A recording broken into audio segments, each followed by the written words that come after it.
આ વર્ષે પણ આપણે શિક્ષણ કુંજ દ્વારા સમર કેમ્પની એક્ટિવિટીમાં આપણે ભાગ લઈને આપણે વિવિધ પ્રવૃત્તિઓ કરવાની છે। આ વખતે મેં પાનમાંથી સરસ મજાનો મોર બનાવ્યો છે। તો તમે પણ મોર બનાવતા શીખશો ને।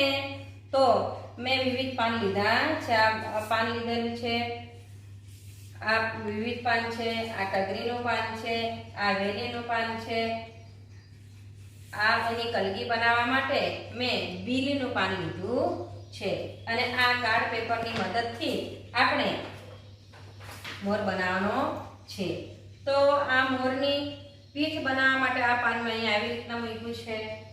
પછી આ ટગરીનું પાન છે એનું ડોક બનાવવા માટે મેં મૂક્યું છે। એની ચાંચ બનાવવા માટે મેં એનું પાન ટગરીનું લીધું છે અને કાતરથી કાપ્યું છે। એની બીલીનું પાનને મેં કલગી બનાવી છે। પછી આ વેલીનું પાન છે, એ વેલીને પાનથી મેં એના સરસ મજાના બે અહીંયા પગ બનાવ્યા છે। પછી આ જે પાન છે એ વેલીના પાનમાંથી મેં મોરના સરસ મજાના પીછા બનાવ્યા છે। તો આ રીતે આપણો આ સરસ મજાનો મોર તૈયાર થઈ ગયો છે। તો થઈ ગયો ને મોર આપણા સરસ મજાનો। તો કેવો લાગ્યો મોર બાળ દોસ્તો?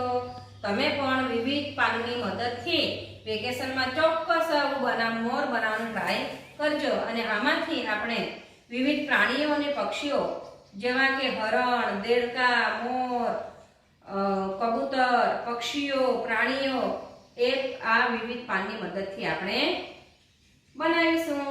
તો તમે પણ ચોક્કસ ટ્રાય કરજો। આવજો।